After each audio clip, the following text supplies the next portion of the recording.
நீங்கள் பார்த்துக் கொண்டிருப்பது உங்கள் விஜய்.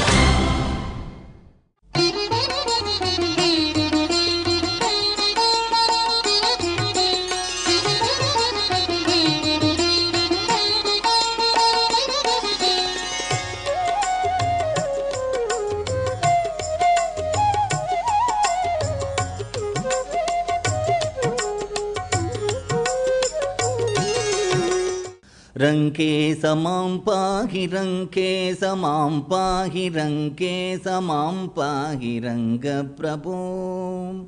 लक्ष्मीनाथ समारंभां नादयामुनमध्यमाम् अस्मत्ताचार्यपर्यन्तां वन्दे गुरुपरम्परां.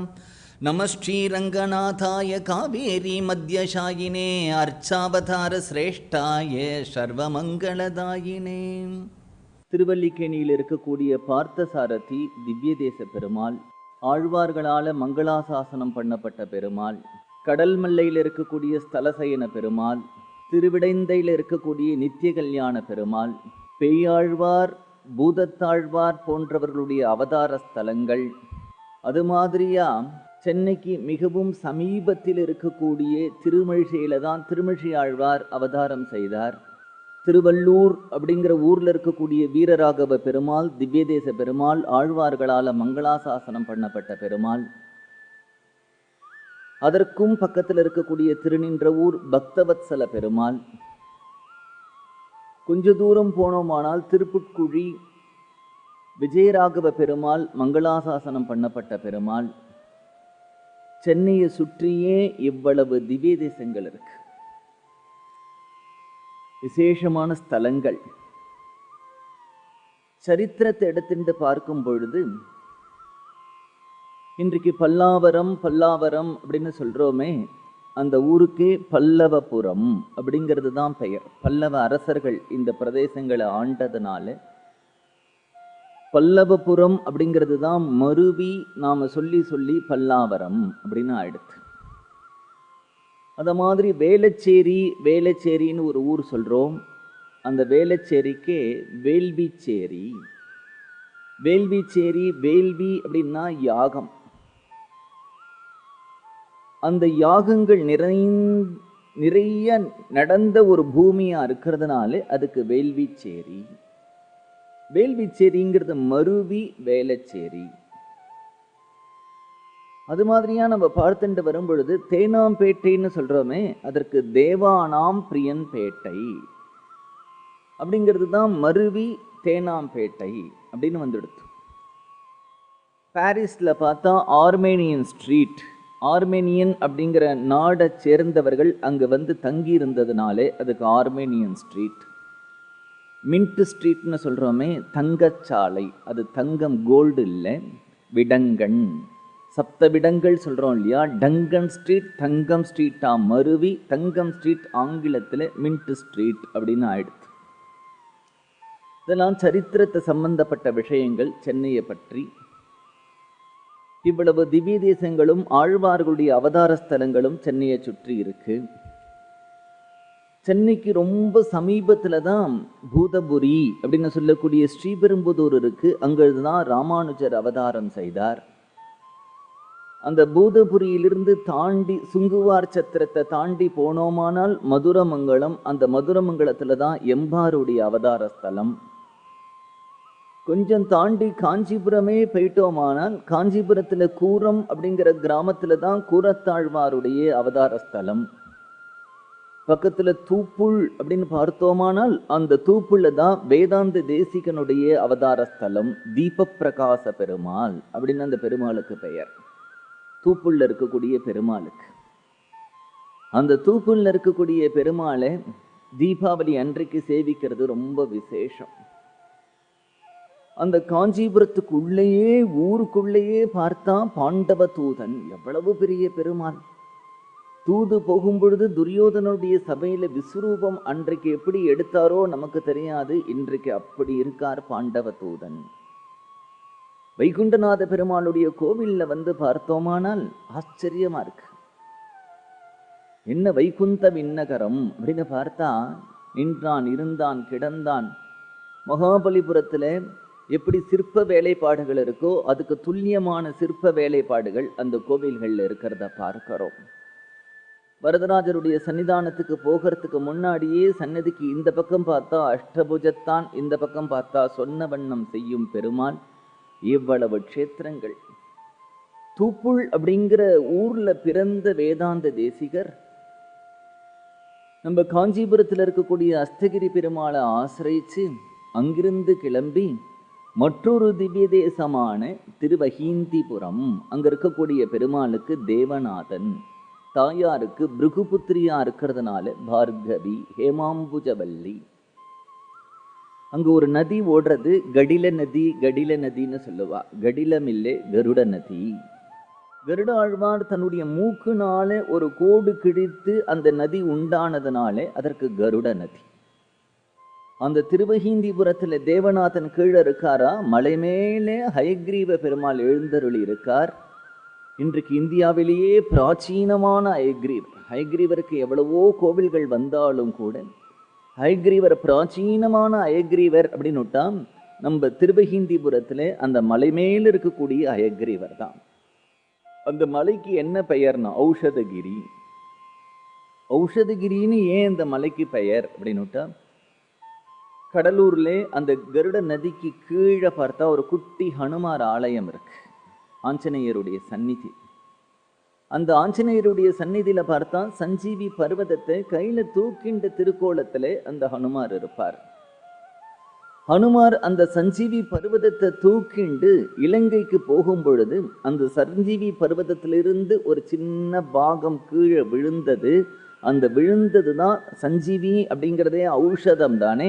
அப்படி அந்த விழுந்த பகுதி தான் இந்த குன்று மலையா இருக்கிறதுனாலே அதற்கு ஔஷதகிரி அப்படின்னு பேரு. அந்த ஔஷதகிரியில தான் வேதாந்த தேசிகன் தபஸ் பண்ணினார்.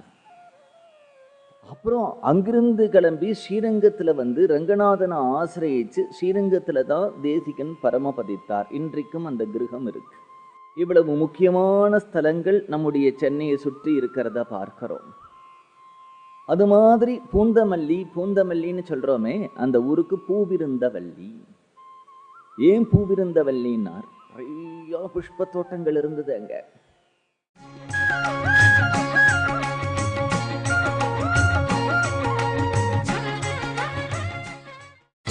நீங்கள் பார்த்துக் கொண்டிருப்பது உங்கள் விஜய்.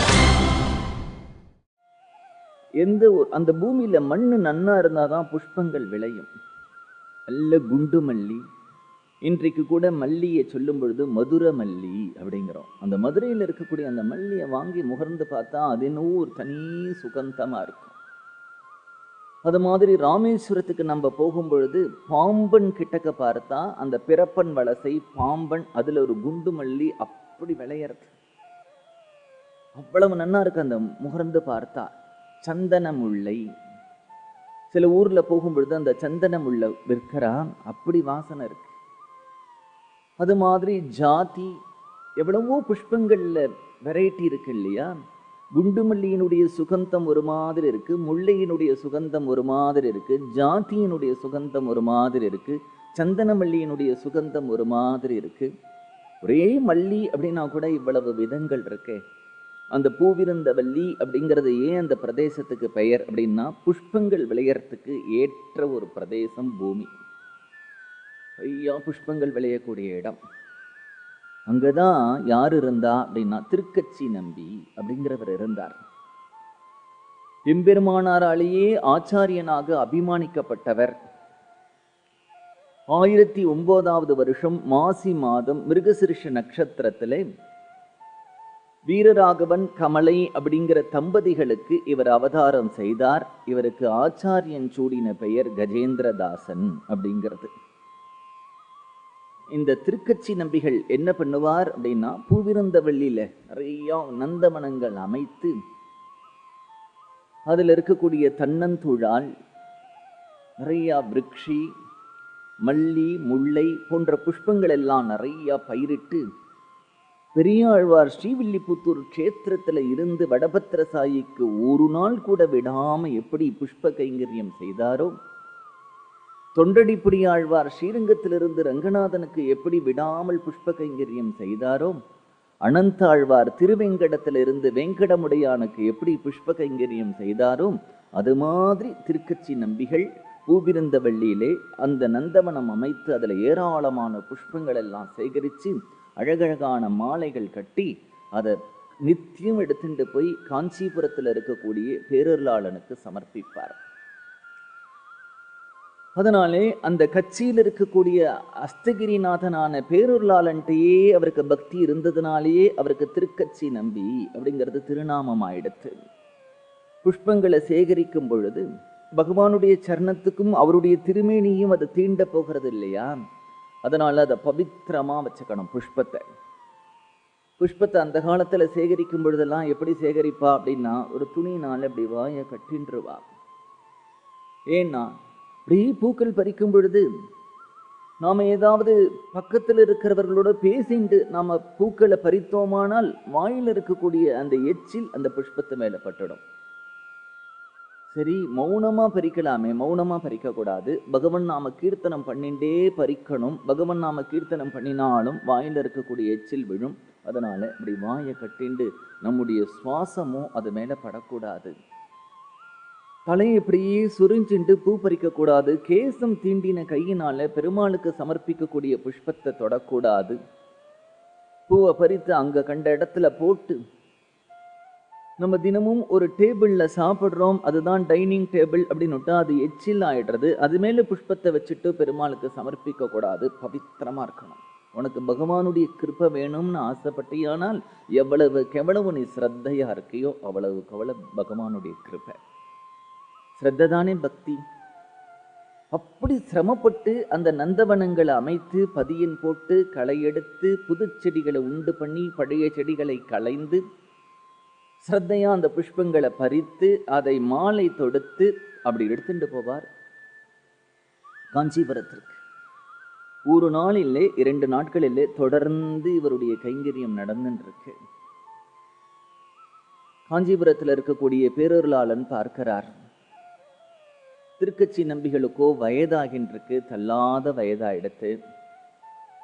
இந்த தள்ளாத வயது ஆனாலும் கூட தான் பண்ற அந்த கைங்கரியத்தை விடுறதுக்கு அவருக்கு மனதில்லை. வயதான அந்த காலத்திலையும் சீக்கிரமா எழுந்துண்டு நந்தவனம் போய் நந்தவனத்தில் இருக்கக்கூடிய புஷ்பங்கள் எல்லாம் சேகரிச்சுண்டு வந்து பெருமாளுடைய திருவாராதன காலத்துக்குள்ளே காஞ்சிபுரத்தை போய் அடையணும் அப்படின்னுட்டா எவ்வளவு தூரம் நடக்கணும். அவர் அப்படி நடந்து போகும் பொழுதோ வரும்பொழுதோ சிறிது நேரம் ஸ்ரீபெரும்புதூர்ல தங்குவார், பூதபுரியிலே. அப்பொழுது ராமானுஜர் சின்ன குழந்தை. ராமானுஜருக்கு பேரருளாளனுடைய அருளால பிராப்தமான முதல் சங்கம் திருக்கச்சி நம்பிகளுடைய சங்கம். ராத்திரி பகலா அவர்கிட்டேந்து பகவானுடைய குணங்களையும் பகவத் அனுபவங்களையும் கேட்டு கேட்டு ஆனந்தப்படுவார் எம்பெருமானார். அந்த திருக்கச்சி நபிகள் இப்படி பகவானுக்கு புஷ்ப கைங்கரியம் பண்ணிட்டு இருக்கும் பொழுது பேரருளாளன் அவருடைய தள்ளாத வயதை பார்த்துட்டு சொல்றான். என்ன சொல்றான்னா, எதற்கு நீ இனிமேல் பூவிருந்த வழியிலிருந்து நடந்து நடந்து வந்து எமக்கு சேவை பண்றீரே, உம்மை பார்க்கறதுக்கு எனக்கு ரொம்ப கஷ்டமா இருக்கு. இனிமே இவ்வளவு தூரம் நடந்து வர வேண்டாம். சரி, கைங்கரியம் இல்லாம எப்படி இருக்கிறது? மனிதனுக்கு சரீரத்தை கொடுத்து சரீரத்துல அவயங்களை கொடுத்ததே பகவானுக்கு சேவை பண்றதுக்கு தான். பாகவத சேவையோ ஆச்சாரியனுடைய சேவையோ பகவானுக்கு சேவையோ இதுதான் பகவான் நமக்கு அவயவங்களை கொடுத்ததுடைய பலன். சேவை இல்லாம நான் எப்படி இருப்பேன், கைங்கரியம் இல்லாம எப்படி இருப்பேன் அப்படின்னு உடனே பெருமாள் பார்த்து சொல்றார், நீர் எமக்கு இனிமேல் ஆளவட்ட கைங்கரியம் செய்யும். ஆளவட்ட கைங்கரியம்னா பெருமாளுக்கு விசிறது. திருக்கச்சி நம்பிகளும் பெருமாளுக்கு ஆளவட்ட கைங்கரியம் பண்ணிட்டு இருக்கார். பெருமாள் சகஜமா நம்முடைய நம்பிகளோட பேசுவார். திருக்கச்சி நம்பிகளோட பக்கத்துல கூரம்ங்கிற தேசம், அந்த கூரம்ங்கிற தேசத்துல தான் ஒரு பெரிய திருமாளிகை கட்டி அந்த திருமாளிகையில வரக்கூடிய அடியார்களுக்கெல்லாம் அன்னம் போட்டு விட்டு இனிமே சாப்பிட்றதுக்கு ஆள் வரலே அப்படின்னு விட்டாக்க அந்த திருமாளிகைகளை சார்த்துவார் நம்முடைய கூரத்தாழ்வார். கூரத்திலிருந்து காஞ்சிபுரத்துல வந்து அந்த சப்தம் ஜல்லுன்னு கேட்கும். எப்பொழுது கூறத்தாழ்வார் தான் நடத்தக்கூடிய அந்த ததியாராதனை நடத்தின்றிருக்காரே, அந்த ததியாராதனை நடந்து கொண்டிருக்கக்கூடிய திருமாளிகைக்கு திருக்காப்பிடுவார் அப்படின்னுட்டா, காஞ்சிபுரத்துல பெருமாளுக்கு திருவாராதன காலத்துல அடிக்கக்கூடிய மணி சப்தம், பெருளாளுடைய கதவு திருக்காப்பிடுற சப்தம் எல்லாம் கூரத்திலேயே அவருக்கு கேட்குமா. அதனால ராத்திரி பெருமாளுக்கு திருக்காப்பிட்டாச்சு அப்படின்னு உடனே அந்த பெரிய கதவு அப்படி சாத்துறா இல்லையா, அந்த சப்தம் கூரத்துல வந்து அவருடைய காதுல விழும்.